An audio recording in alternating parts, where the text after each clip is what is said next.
Guys, welcome to a car park in Leicester. In 2012, the skeleton of famous Hunchback / King Richard III was discovered beneath this hallowed tarmac. His bones had lain undiscovered for over 500 years, rewriting the rules of long-stay car parks forever. Not only is he here, we're meeting someone that helped find him. The car park attendant? No, turns out there's another king in Leicester, Professor Turi King.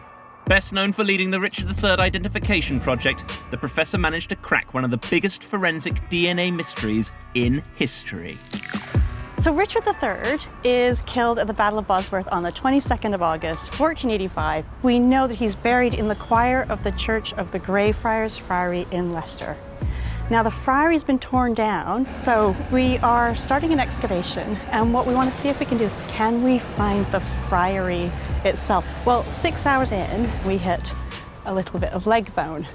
So we start to uncover him, and we find somebody with battle injuries, severe scoliosis of the spine. He's in the right place, youngish male. Turns out having a car park as your main tourist attraction is too boring even for Leicester. So they built a shiny new building over the actual spot where Professor King and her team discovered Richard's skeleton. Oh, how very goth. That's his grave, like right there. Wow. What's this all meant for Leicester? Has it made it a more visitable place? It's been fantastic for Leicester, and obviously the year later we won the premiership, which people say was actually Richard III was behind that. Now, I know you're thinking, Richard III, isn't he related to Danny Dyer? So we are all related to Richard III. It's simply a matter of degree. I'm not. My family's Irish, really far back. The Bradys were cattle thieves. There's no way I'm related to the Royals. You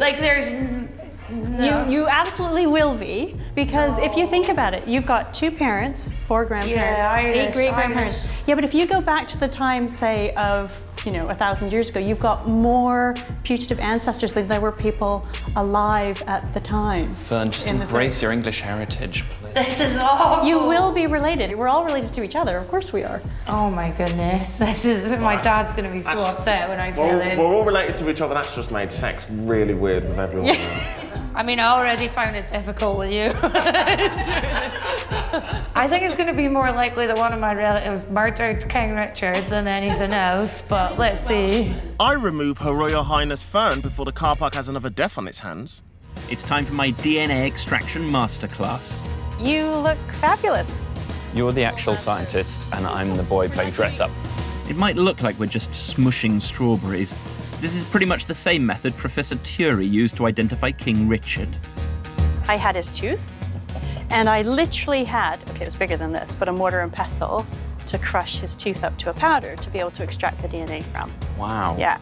It's basically the same premise. You are breaking down the cell walls to get a hold of the DNA. I remember my first day at Innocent Smoothies. Absolutely. Crushing strawberries and washing up liquid in a freezer bag. Oh no! Oh, what are you doing? I'm afraid I've got overexcited. I'm afraid.